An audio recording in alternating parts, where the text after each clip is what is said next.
The drift. Captain Rhys Calder had always believed that deep space was meant to be lonely. A place where a man could lose himself among the stars and silence, where the hum of a ship's engine was the only heartbeat left. After all, he hadn't seen another living being in over 9 months, unless you counted the flickering AI hologram that kept glitching ever since a solar flare fried half the circuitry on his freighter, the Albatross. He was supposed to be hauling cryo-suspended cargo from the outer rim colonies to the core worlds. But a navigation failure had thrown him light-years off course into a dead zone, an ancient, uncharted expanse between galaxies known to some rogue cartographers as the Shroud. Fuel reserves were low, communications were dead, and unless a miracle dropped from the void, he'd die out here alone. Then the beacon pulsed, faint at first, a stuttering SOS in a frequency humans hadn't used in centuries. Rhys almost ignored it. But curiosity and desperation are twins in deep space. He altered course, tracing the signal to a drifting alien vessel, a leviathan of curved metal and humming organic plates, like a sea creature suspended in vacuum. Docking was risky. He suited up, drew his plasma cutter, and breached the outer airlock. The interior was unlike anything he'd seen. Corridors that felt alive, walls that responded to his touch, and lights that shifted hue with his heartbeat. Then he found her. The princess.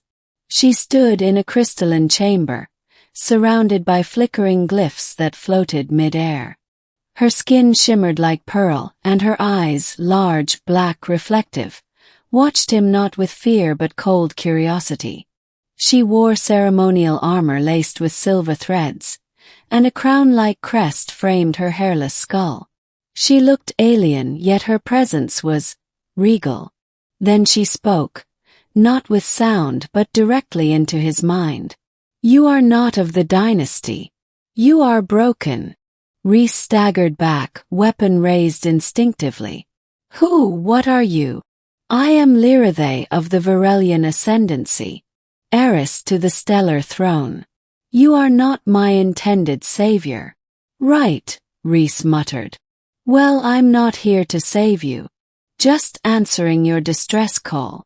Her expression didn't change.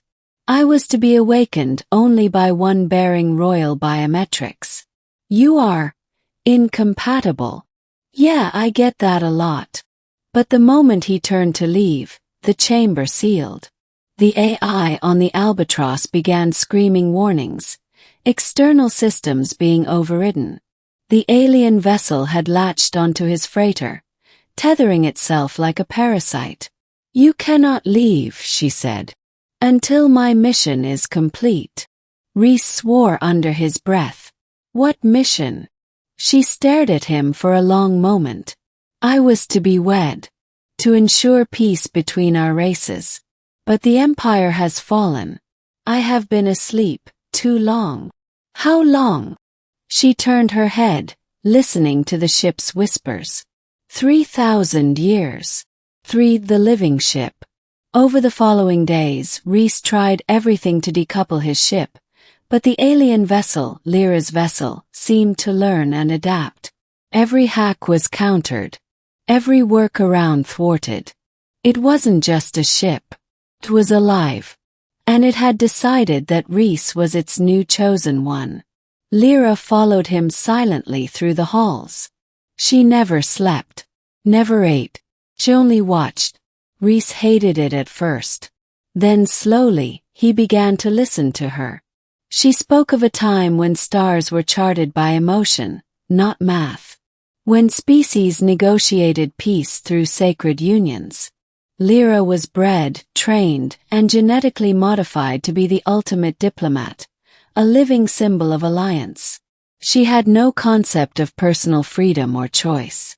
Love to her was a programmed illusion. "But you look so human," Rhys once said. She tilted her head. "Your perception adapts. My form appears as you most understand it. And the mind reading. Neural harmonics. thoughts are more efficient than words. In her presence, Reese began to question his own isolation. Not just physical but emotional. He'd always pushed people away. Chased the stars to escape Earth, escape loss, escape himself. But now he had nowhere to run. For the signal. Weeks passed. 2 shared meals. Told stories. Reese taught her to play chess. She taught him how to manipulate the ship's symbiotic controls with his own thoughts. He began to dream again. Then the signal came. A transmission. Fragmented, ancient, repeating across wideband channels. Lyra, they. The Bloodkeepers come. Burn the stars. Run. She froze as she heard it. They survived. Who? The rebels. The ones who destroyed my dynasty. If they're alive, they'll come for me. Why?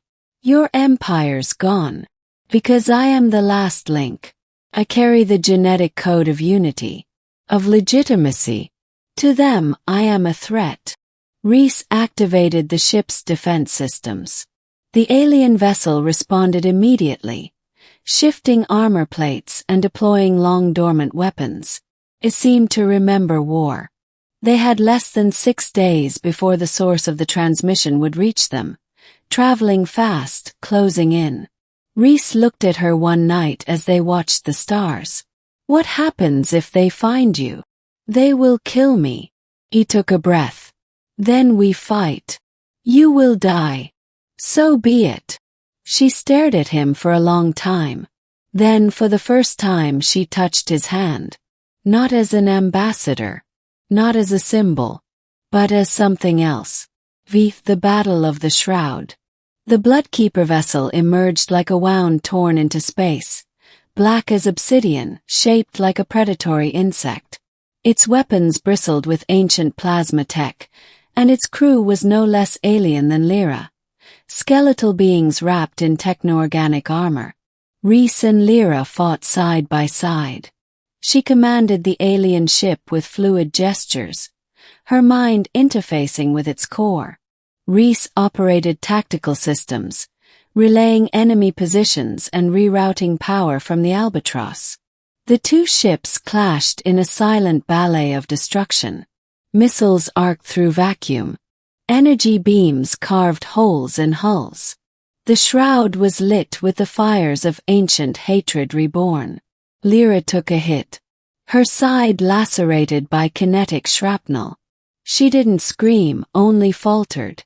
Reese caught her as she collapsed. Don't die on me now. I cannot, she whispered.